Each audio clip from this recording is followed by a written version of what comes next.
I recently covered JD Vance's excellent speech he gave in Munich to a bunch of Euro elites, letting them hear some home truths. Things such as the people of Europe are sick and tired of mass migration, we're tired of being treated as criminals for wanting the end of liberalism. Now, we all know that many of the Euro elites were deeply upset by this speech, but I don't think any of us expected this from the head of the Munich Security Conference. The speech of Vice President Vance on Friday, we have to fear that our common value base is not that common anymore. I'm very grateful to all those European politicians that spoke out and reaffirmed the values and principles that they are defending. No one did this better than President Zelensky. Let me conclude, and this becomes difficult.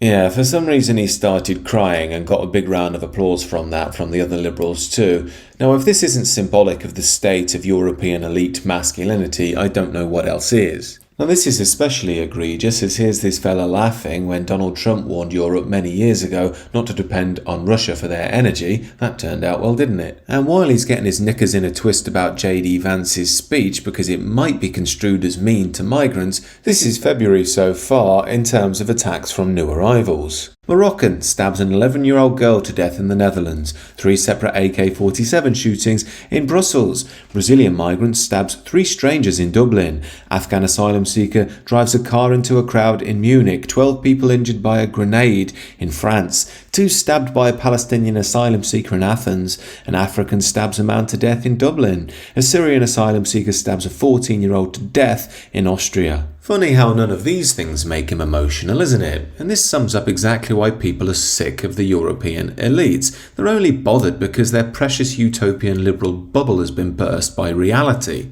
And at a time where Europeans are feeling increasingly unsafe and things are chaotic, what sort of leadership is this, crying your eyes out because an American gave a speech you don't like? No, I'm not trying to be a tough guy here. It's not easy to be a good man and a good leader. You often have to fall flat on your face, get embarrassed, shed a dignified tear here and there. But this is exactly what's wrong with Europe and our leadership at the moment. Our leaders are so soft when it comes to the real challenges of life, but then become completely tyrannical towards their own people. And most of them, remember, agree with JD Vance. Now, all of this is talking to a passion project of mine. I believe that men in this day and age haven't been given elders. They haven't been given a path of development. They're not supported, develop into wise and strong men. We tell men in this day and age to be, quote, good, you become a feminist ally, a liberal, you despise your own culture. This is deeply unhealthy and no wonder lots of young men turn to people like Andrew Tate. Now, as I've said before, I don't blame young men for this. At least Andrew Tate's trying to inspire some ambition in them.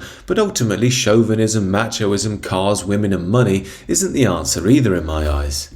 This is because it feeds back into the self-centered materialistic individualism that's rotting the West from the inside out. This is why I started a Substack and the associated group work centered in self-transformation and realignment with our tradition. I'm holding a free call on that on Saturday if you'd like to attend. All the details are in the description down below.